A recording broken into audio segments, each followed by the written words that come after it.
Welcome back. We've explored time management. Today, we address what happens when demands exceed capacity, stress, and more importantly, we explore resilience, the ability to navigate stress and emerge stronger. Let me be direct. Entrepreneurship is stressful. The uncertainty, the responsibility, the stakes, these create pressure that can enhance performance or erode it. How you manage stress determines not just your well being, but your effectiveness. The data on founder mental health is sobering. A 2015 study by Michael Freeman at UC San Francisco found that 49% of entrepreneurs reported a lifetime mental health condition, compared to 32% of non entrepreneurs, and that mental health differences directly or indirectly affected 72% of the entrepreneurs in the sample. Founders were significantly more likely to report depression, ADHD, substance use, and bipolar spectrum conditions. Research in journals such as Small Business Economics has found that entrepreneurial stress often differs from employee stress, combining financial uncertainty, deep identity ties to the business, social isolation from peers who don't understand the experience, and the relentless pressure of being the person everyone looks to for answers. This is not weakness. This is the predictable consequence of sustained high-stakes uncertainty. Understanding this changes how you approach stress, not as a personal failing to hide, but as a professional hazard to manage. Stress is a neutral energy, not a moral failing. While chronic pressure can impair us, the right amount of acute stress acts as a catalyst for excellence. Rather than striving for a stress-free life, we should aim for a stress-managed one, using that surge of adrenaline as fuel while preventing it from causing internal damage. This requires a conscious choice. We must refuse to see only the burden of our challenges and instead learn to identify the positive potential they carry.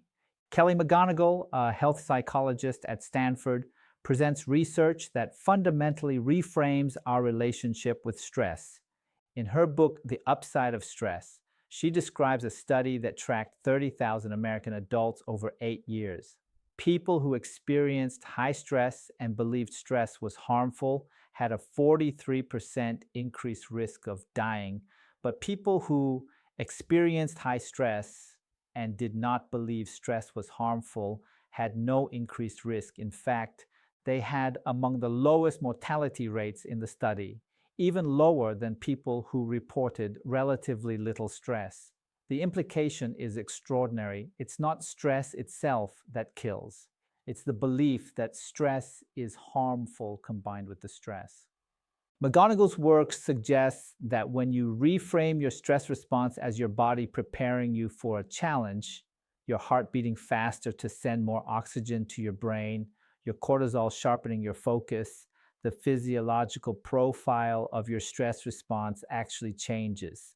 Your blood vessels stay relaxed instead of constricting. Your body produces more oxytocin, which drives you toward social connection. This is not positive thinking, it's documented physiology. Today, we cover 4 areas: understanding stress, coping strategies, building resilience, and work-life balance. Managing stress starts with understanding what it is and how it affects you. The stress response is ancient. When your brain perceives threat, it triggers fight or flight. Cortisol and adrenaline surge, heart rate increases, focus narrows. This served our ancestors well. For modern challenges, it's often counterproductive. Robert Sapolsky, a neuroendocrinologist at Stanford, explains this brilliantly in Why Zebras Don't Get Ulcers. A zebra activates its stress response when a lion appears and deactivates it 20 minutes later when the threat passes. Humans activate the same stress response when thinking about quarterly revenue projections, and we keep it activated for weeks or months. We are the only species that can trigger a full physiological stress response through thought alone. By imagining scenarios, replaying past failures, or anticipating future problems. This means that a significant portion of entrepreneurial stress is generated not by actual events, but by our mental relationship with possible events. Understanding this gives you a point of intervention. You can't always control the stressor, but you can often change your cognitive relationship with it. Acute versus chronic stress. Acute stress, brief, intense, followed by recovery, can enhance performance. Chronic stress, sustained, unrelenting, without recovery, damages health, cognition, and relationships. The key distinction is recovery. Recognize your stress signals, physical signals, tension, headaches, fatigue, sleep disruption, emotional signals, irritability, anxiety, hopelessness, behavioral signals, withdrawal, overworking, substance use. Know your warning signs. Stress has cognitive costs. Under chronic stress, decision-making deteriorates, creativity decreases, memory suffers, perspective narrows. You become less capable precisely when challenges demand most capability. The Yerkes-Dodson law, established over a century ago and confirmed by modern neuroscience, describes the relationship between arousal and performance as an inverted U-curve. Too little stress produces apathy and underperformance. Moderate stress produces optimal performance. Focus sharpens, energy increases, reaction time improves. Too much stress produces anxiety, tunnel vision, and cognitive collapse. The practical implication: your job as an entrepreneur is not to eliminate stress, but to stay near the top of that curve. Enough pressure to perform at your best, not so much that you tip over into dysfunction. This requires monitoring yourself honestly and having the discipline to pull back before you cross the threshold. Effective coping strategies reduce harmful stress while maintaining productive energy. Control what you can. For controllable stresses, take action. Break problems into manageable pieces. Create plans. Execute step by step. Action reduces stress from controllable sources. Accept what you can't control. For uncontrollable stresses, acceptance reduces suffering. Fighting reality drains energy. Acceptance isn't approval, it's acknowledging what is so you can respond wisely. The Stoic philosophers formalized this distinction 2,000 years ago, and their framework remains one of the most practical tools for managing entrepreneurial stress. Epictetus taught the dichotomy of control. Some things are within our power, our judgments, our responses, our effort, and some things are not. Other people's decisions, market conditions, competitor actions, whether an investor says yes. Stress comes primarily from trying to control what is not in our control. When you catch yourself anxious about a customer's decision, an investor's response, or a competitor's move, ask, is this within my control? If yes, act. If no, redirect your energy to what you can control, your preparation, your response, your next move. This isn't passive resignation, it's strategic energy management. Ryan Holiday's The Obstacle is the Way applies Stoic principles specifically to high-performance contexts and is worth reading. Reframe strategically. How you interpret situations shapes your stress response. Viewing challenge as threat increases stress. Viewing it as opportunity decreases it. Reframing changes experience. Physical stress relief. Exercise processes stress hormones. Sleep restores capacity. Nutrition supports resilience. Physical practices are foundation, not luxury. Build them in as non-negotiable. The research on exercise and stress is unambiguous. A single 30-minute session of moderate exercise reduces anxiety for several hours afterward. Regular exercise, as little as 3 sessions per week, has been shown in randomized controlled trials to be as effective as antidepressant medication for mild to moderate depression. Sleep is equally critical. Matthew Walker's research and related sleep science studies show that even one night of insufficient sleep, less than 6 hours, can significantly impair prefrontal cortex functions like decision-making, emotional regulation, and creative problem-solving, exactly the capabilities entrepreneurs need most. When founders boast about sleeping 4 hours, they're describing a condition that makes them objectively worse at their job. Protecting 7 to 8 hours of sleep is not indulgence. It's performance optimization, social support, connection buffers stress. Talking with trusted others, not just venting, but genuine sharing, reduces stress impact. Build and maintain relationships that provide support. This is where founder stress becomes uniquely dangerous. Many entrepreneurs feel they cannot share their stress with anyone. They don't want to worry their team, burden their family, or appear weak to investors. This isolation compounds the stress itself.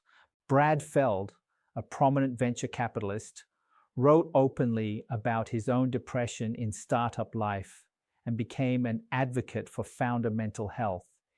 Stress management tools available. His core message: the pretense of having everything under control is itself a source of stress. Founder peer groups like YPO, Endeavor, and EO exist specifically to create spaces where entrepreneurs can be honest about their struggles with people who understand. If no such group exists in your city, create one. 5 founders meeting monthly over coffee to share honestly about what's hard is one of the most effective stress management tools available. Resilience isn't about avoiding stress, but about recovering from it and growing through it. Resilience is capacity to recover. Resilient people experience stress but bounce back. They're not immune to difficulty. They're capable of navigating it. Resilience can be developed. Martin Seligman, the founder of positive psychology at the University of Pennsylvania, identified 3 cognitive patterns that distinguish resilient people from those who collapse under pressure.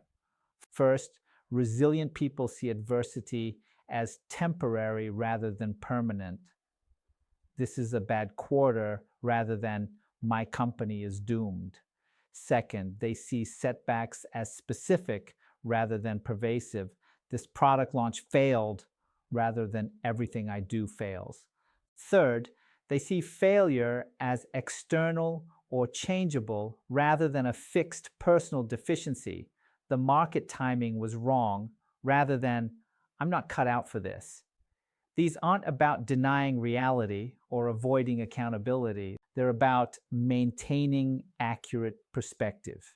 The resilient interpretation is usually the more accurate one. Most setbacks are temporary, specific, and changeable.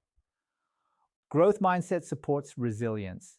If you believe abilities are fixed, setbacks feel like permanent failure. If you believe abilities develop, setbacks are learning opportunities. Mindset shapes resilience. Find meaning in difficulty. Viktor Frankl, surviving concentration camps, observed that those who found meaning in suffering were more resilient. Purpose transforms suffering from meaningless to meaningful. Connect difficulty to larger purpose. Build stress inoculation. Exposure to manageable challenges builds resilience for larger ones. Each difficulty navigated builds capacity for the next.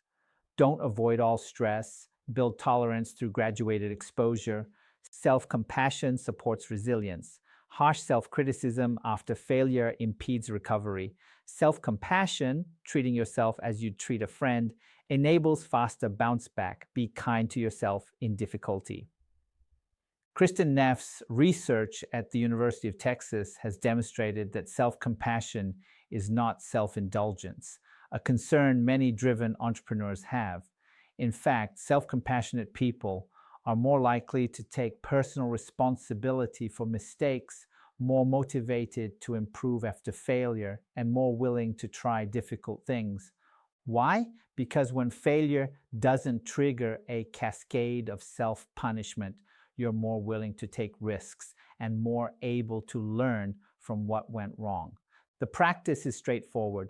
When you experience a setback, notice what you would say to a close friend in the same situation and say that to yourself.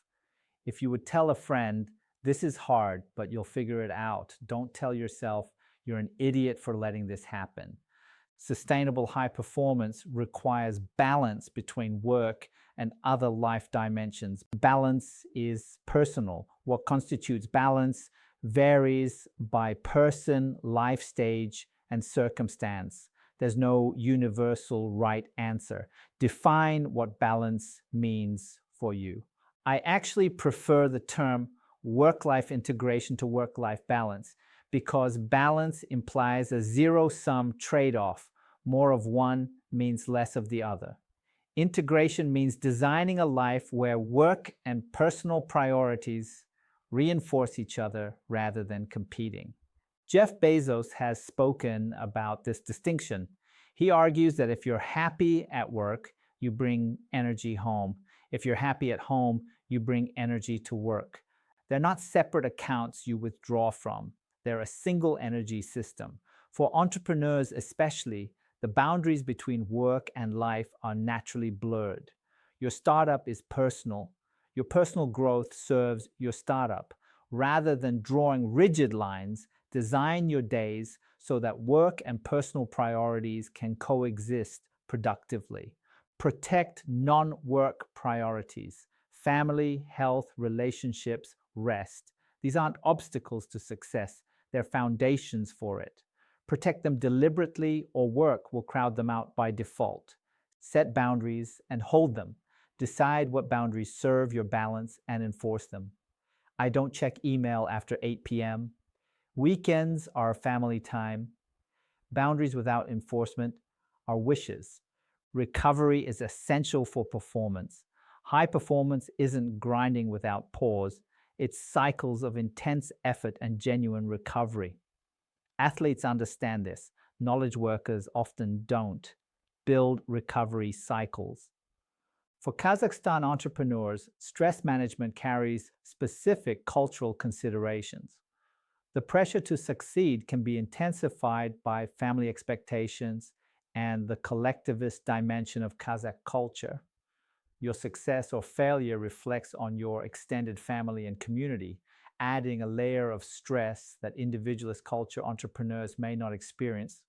Hospitality obligations, family events, and social duties are not interruptions to your work.